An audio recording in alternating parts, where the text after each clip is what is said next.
você tem uma Bíblia, eu queria que você abrisse no Evangelho de Marcos, no capítulo 14.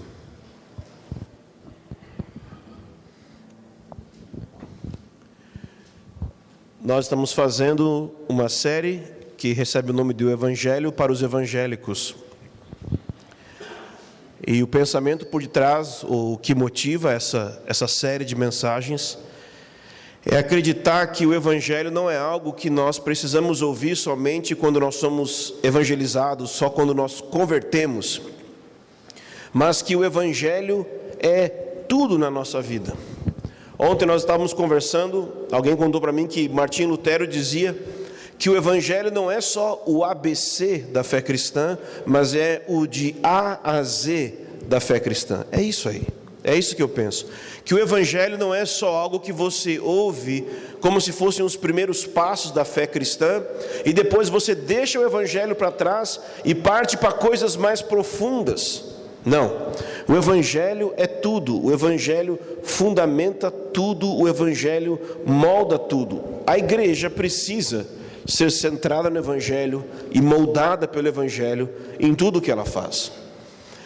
E eu acredito que a pregação do Evangelho é a sua maior necessidade. Porque o que você mais precisa é de fé para conseguir agradar a Deus. E a fé só vem por ouvir a mensagem do Evangelho. Não tem outro meio da fé ser gerada no seu coração. Portanto, você precisa ouvir pregação constantemente. E o principal pregador que você precisa ouvir constantemente é você mesmo. Porque você é a pessoa que mais fala na sua mente. Você é a pessoa mais influente na sua cabeça. Todos os dias, você está falando e contando uma história na sua mente. E eu quero, através dessa série, dessas palavras, encorajar você com conteúdo, para você saber o que você deve falar para a sua mente. Todas as manhãs, todos os dias, quando você acorda, o que você deve pregar para você mesmo. Ontem nós estávamos falando também sobre o Tim Keller, que ele diz que de manhã cedo, todas as manhãs, nossa mente tem um default, e todas as manhãs quando a gente acorda, a gente quer novamente ser justificado pelas obras e não pela fé em Cristo Jesus. Então todas as manhãs você precisa pregar novamente. Talvez você ache que já entendeu esse negócio de justificação pela fé. Talvez você ache que já entendeu essa coisa de que Jesus nos ama e morreu pelos nossos pecados. Mas o fato é que muito comportamento errado que você tem na sua vida, ele é fruto de uma vida pautada em culpa, pautada em pensar que Deus está longe de você, baseado no fato de que você não conhece de verdade o Evangelho. Então, eu não quero ser pastor de uma igreja que as pessoas não conhecem o Evangelho. Que eles vão dizer assim: eu passei a vida inteira naquela igreja lá, mas eu fui converter muito depois, porque eu nunca tinha ouvido falar do Evangelho. Não, o único motivo por qual alguém não vai ter ouvido o Evangelho ou convertido nessa igreja aqui, é porque o Espírito Santo não fez algo na pessoa. Aí não é comigo. Minha função é pregar, mas talvez ela não teve ouvidos para ouvir o que o Espírito Santo está dizendo, mas eu preciso pregar o Evangelho, porque essa é a minha missão. E essa é a missão de qualquer pessoa que ministra a palavra. Se o Evangelho não molda a nossa maneira de pensar, nós não estamos pensando de acordo com a fé cristã. Nós estamos abraçando outra religião. Anos atrás, uma aluna estava ensinando no CPP, era uma aula sobre pregação, então os alunos iam pregando e a gente avaliava as pregações. E uma aluna pregou muito bem sobre a vida, eu acho que era de Abraão, eu não lembro, era uma história do Antigo Testamento. E ela contou a história muito bem. E era muito bom e tinha princípios maravilhosos.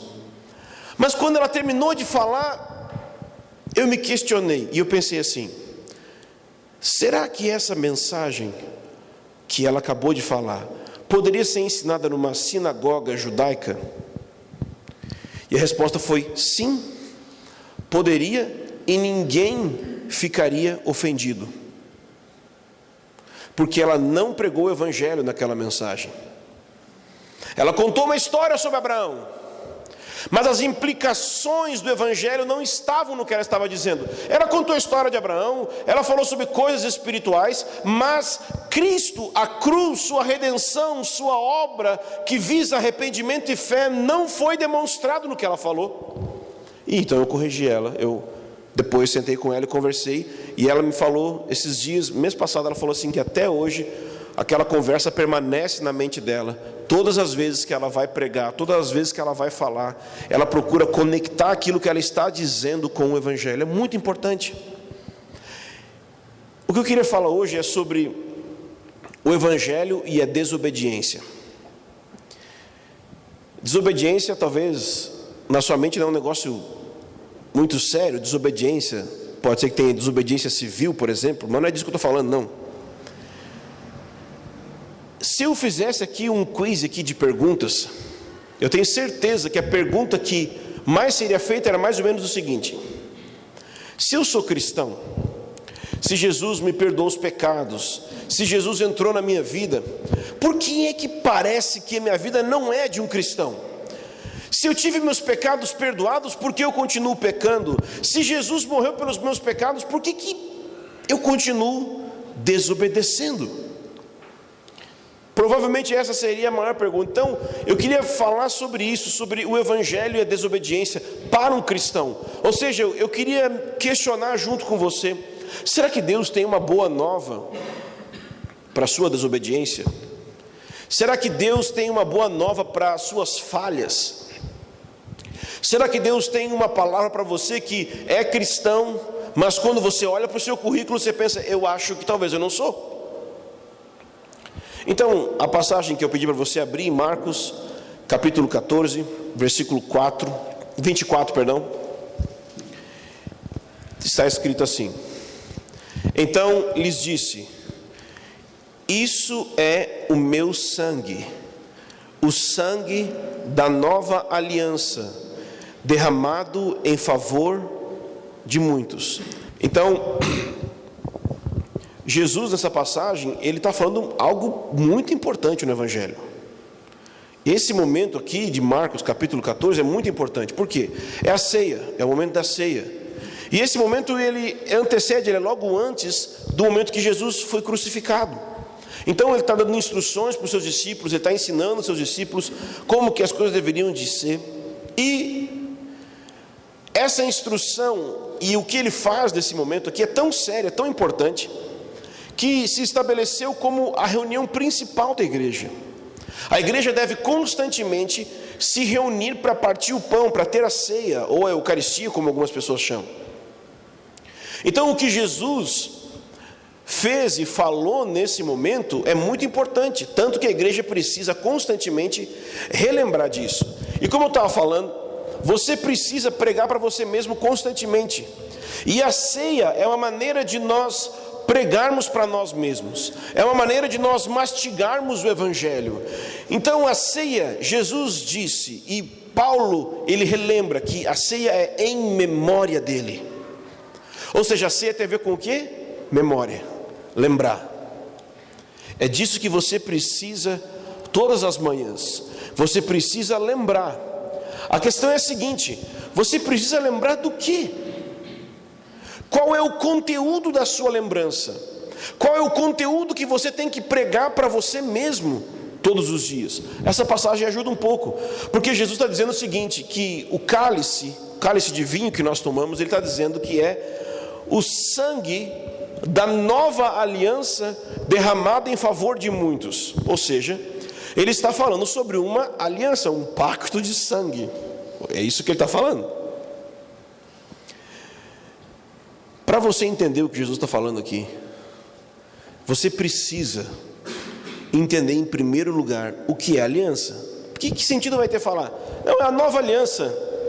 Então, para você entender o que é a nova aliança, você precisa entender o que é aliança. Mas não só isso. Você também precisa entender o que é a antiga aliança. A nova aliança no sangue de Jesus, mas eu não sei nem o que é aliança e nem o que é a antiga aliança. Que sentido tem uma pessoa participar da ceia dizendo: esse aqui é o cálice, né? A gente vai na igreja a vida inteira e ouve sempre a pessoa falando isso. Então Jesus, na noite que foi traído, tomou do cálice e deu para os seus discípulos e disse: esse cálice é o sangue da nova aliança no meu sangue, que é derramado a favor de muitos. Mas a pessoa não sabe o que é aliança, não sabe o que é a antiga aliança, como vai saber o que é a nova? Então, a aliança basicamente é um compromisso, no contexto da Bíblia, obviamente, né? Ela é um compromisso ou um contrato solene entre duas partes, que leva obrigações de ambos os lados e é reforçado por juramento. Ou seja, aliança é um pacto, mas pacto, para a gente, lembra filme de terror, né? Pacto com o capeta. Então a gente não consegue conectar muito bem com o sentido disso. Mas é muito parecido com um contrato, mas com implicações tão sérias que ele é então sagrado. Isso é uma aliança. Você pode pensar, por exemplo, no casamento. Infelizmente, hoje em dia, nem o casamento é bem percebido como aliança. As pessoas divorciam tão fácil que é prova que elas não entenderam que o casamento é uma aliança, né? Tem um livro que chama Casamento, Contrato ou Aliança, né? Então ele poderia estar falando quanto que eu estou dizendo que a aliança é um contrato. Mas é que para você entender, no mínimo você tem que ver isso. Tem dois lados, ok? E eles fazem um acordo que eles vão fazer alguma coisa, eles vão obedecer uma série de regras, e existem as consequências se eles não seguirem aquelas regras. Por exemplo, quando você olha a história de Abraão, em Gênesis capítulo 15, se eu não me engano, Abraão, ele e Deus fazem um pacto. Ele reparte vários animais ao meio, ok? E ele coloca tipo uma mesa, um altar. E esses animais ficam partidos ao meio. E aí, o que acontecia naquela época é que quem fazia esse tipo de sacrifício deveria de passar. Eu sei, é bem nojento que eu falar, tá? Mas vamos lá, era real, acontecia mesmo. A pessoa passava no meio daqueles animais, no meio daquele sangue. Então, a pessoa ficava toda ensanguentada, toda suja, e ela ao mesmo tempo estava dizendo o seguinte: se eu não cumprir minha parte na aliança, que aconteça comigo como esses animais, que eu seja partido no meio, ok? Só que o que acontece naquela aliança com Abraão é que Deus passou no meio dos animais, Deus passou no meio dos bichos, passou um fogo ali. Ou seja, Deus estava se comprometendo com Abraão, Deus estava fazendo uma aliança com Abraão. Então, é isso que é a aliança na Bíblia. É um contrato onde tem duas partes e existe essa exigência de cada um cumprir a sua parte. O que acontece? O que é a antiga aliança? A antiga aliança é uma aliança que Deus fez com Israel. Moisés foi o mediador dessa aliança, e a exigência que Israel deveria de abraçar, de andar, era o que a gente chama da lei de Moisés. Então Moisés recebeu de Deus uma lei e deu para Israel essa lei. Esse processo de Moisés receber a lei da parte de Deus e entregar a lei para o povo de Israel, dizer o que Israel tinha que abraçar como estilo de vida, o nome dessa função é mediador. Ele estava mediando a relação, como um advogado, como um juiz, como alguém que está trabalhando na mediação da discussão de um casal, na divisão de uma herança. Moisés estava fazendo isso. Ele estava ali arranjando, por assim dizer, o casamento de Deus. Tem uma música de um irmão lá do Rio de Janeiro que ele fala que Deus fez um casamento, como é que é? Deus fez um casamento no Calvário, o padrinho é você, né? Ele fez a música. É mais ou menos isso que aconteceu no Monte Sinai. Deus estava fazendo uma aliança com Israel. Israel precisava obedecer aqueles mandamentos que foram dados. Mas tem um problema. 2 Coríntios 3, versículo 6, diz que havia um problema naquela aliança. E qual é o problema? Paulo vai dizer o seguinte: a letra mata. Quando a Bíblia diz que a letra mata, não está querendo dizer o seguinte, que a teologia mata e o pentecostal vivifica. Não é disso que ele está falando. Quando Paulo diz que a letra mata, mas o Espírito vivifica, ele está falando sobre a relação da nova e da antiga aliança. Ele está dizendo o seguinte: a antiga aliança foi escrita em letras na pedra, ou ni pedra, como diria Roberta, foi escrita ni pedra, E portanto, porque foi escrita na pedra e é exterior ao ser humano, ela gerava morte. Por que morte? Porque as pessoas não obedeciam aquilo que estava escrito. Então gerava morte, não gerava vida. Então por isso que está dizendo que a letra mata, porque é o ministério da morte gravado em letras, não é teologia. Estudar teologia não gera morte, ok? Gera inteligência para parar de falar asneira quando prega. Beleza. Então, esse era o problema na antiga aliança. É que ainda que a aliança em si, a lei de Deus em si, fosse perfeita, fosse maravilhosa, aqueles que ouviram a proclamação dessa lei, não foram transformados no seu coração quando ouviram. E portanto eles não foram habilitados, capacitados para viver. E eles acabaram vivendo em desobediência. O que Jesus fez quando ele diz: esse é o cálice da nova aliança? Bom, Hebreus 9,15 diz o seguinte: por essa razão Cristo é o mediador de uma nova aliança, para que os que são chamados recebam a promessa da herança eterna, visto que ele morreu como resgate pelas transgressões cometidas sob a primeira aliança. Então Jesus é um novo mediador. Assim como Moisés foi mediador de uma aliança entre Israel e Deus, Jesus é o mediador de uma nova aliança entre Israel e Deus, e os gentios agora podem ser inclusos nessa aliança também. E ele está dizendo que no processo de Jesus fazer essa aliança, ele morreu, ele foi crucificado para receber nele mesmo a punição das transgressões que foram cometidas na primeira aliança. Ou seja, Israel pecou, Israel não obedeceu à lei de Deus, e você também não, tá? Não é tipo, eles lá, você também não obedeceu à lei de Deus.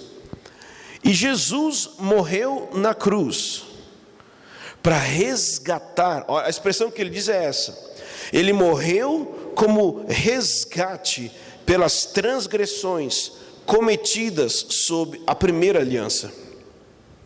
A primeira aliança aqui está se referindo à antiga aliança. O Velho Testamento, não o Velho Testamento dos livros, mas a aliança feita lá. Jesus morreu por isso.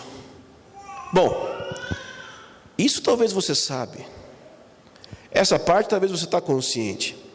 Talvez não muito, porque uns vão dizer assim que o Velho Testamento não vale mais. Não. O Velho Testamento vale. O que não vale é a aliança. Ou seja, Deus não relaciona mais conosco na base da antiga aliança. Mas as verdades e princípios que Ele falou, sim, são eternos. Ok? Portanto, obediência e desobediência é algo que permanece. É algo que continua existindo. A questão é a seguinte: se você, sendo salvo, sendo crente, está na nova aliança, está perdoado, está na bênção,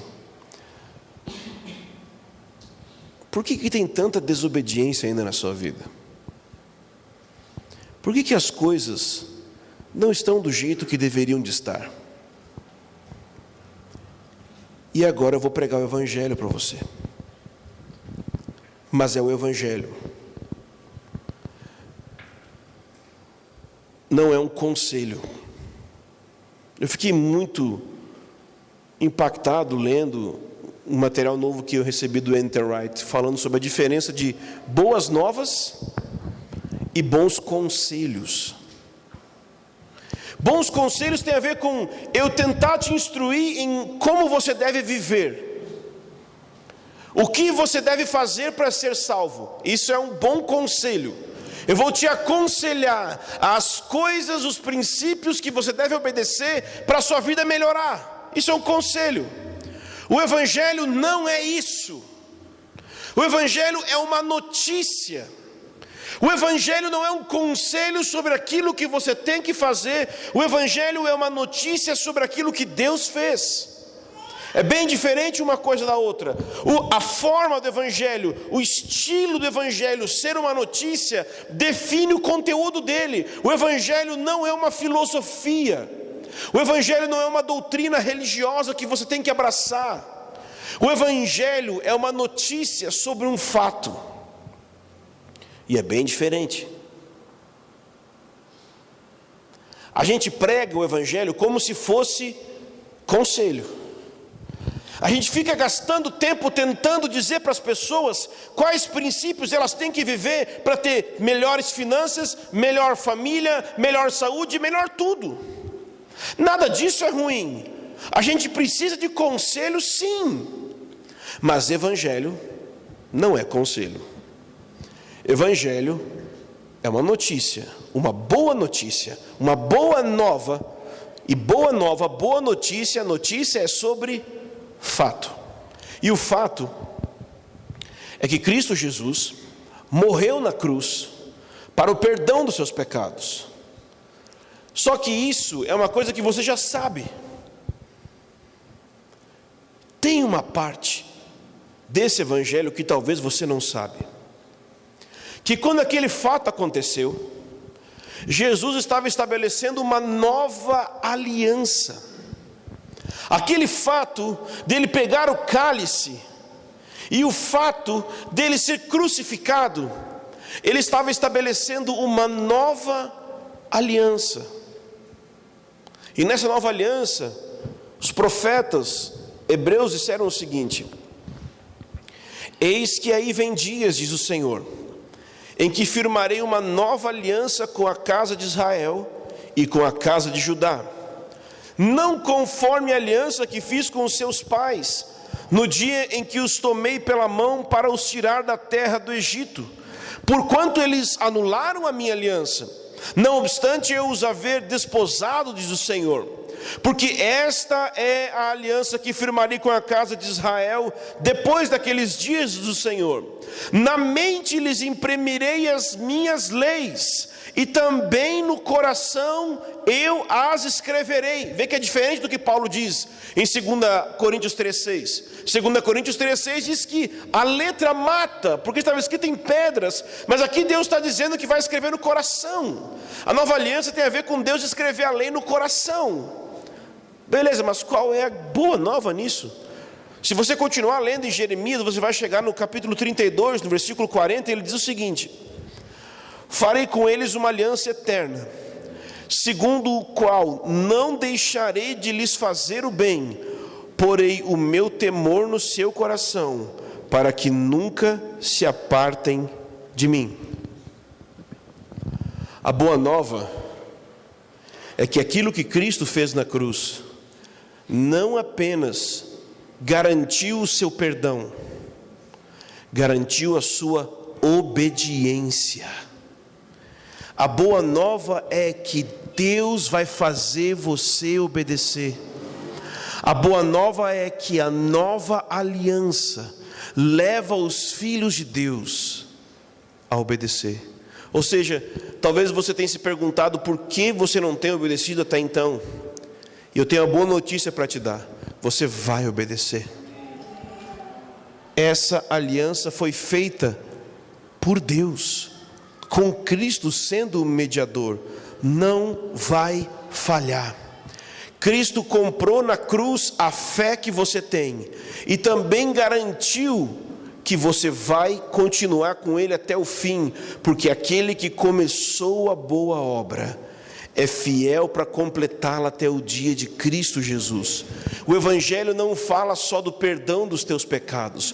O Evangelho também fala que aquele que perdoou os teus pecados vai continuar sustentando você até o fim.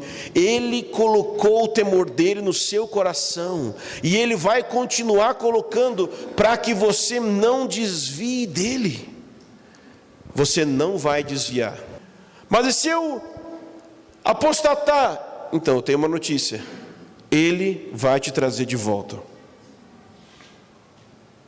Deus açoita todo aquele que recebe como filho, diz em Hebreus. O bastardo ele deixa sem disciplina. Ou seja, se alguém não é filho de Deus e só curtiu uma temporada na igreja e depois foi direto para o inferno, ele não perdeu a salvação, querido, é que ele nunca foi salvo. Ele é um bastardo e não foi disciplinado. Mas o filho pródigo, quando foi embora de casa, nas suas veias ainda corria o sangue do seu pai. Não importa quão longe você vá, não importa quantos pecados você cometa, não importa o quão longe você se afunde no pecado, Deus tem uma graça tão poderosa que Ele vai te arrancar de onde você estiver. O que eu estou dizendo hoje não é 5 passos para ter uma vida obediente. Não, eu estou dizendo o seguinte: você vai ser obediente. Cristo Jesus morreu na cruz, você vai ser. Você vai chegar no fim, sem mancha, nem ruga, nem qualquer coisa desse tipo. Você vai chegar no fim de maneira santa e irrepreensível, porque Ele comprou você. O preço da sua redenção é o sangue dele. O que vai te conduzir até o fim não é seu devocional. O que vai te conduzir até o fim não é sua vida de oração. O que vai te conduzir até o fim não é os seus dízimos. O que vai te conduzir até o fim não é o quanto você teve sucesso no ministério. O que vai te conduzir até o fim é uma estrada manchada de sangue. Ele garante até o fim que você vai estar com Ele. Amém? Vamos orar. Jesus, muito obrigado porque você começou a boa obra e é fiel para completá-la. Muito obrigado, Senhor. Muito obrigado, Senhor.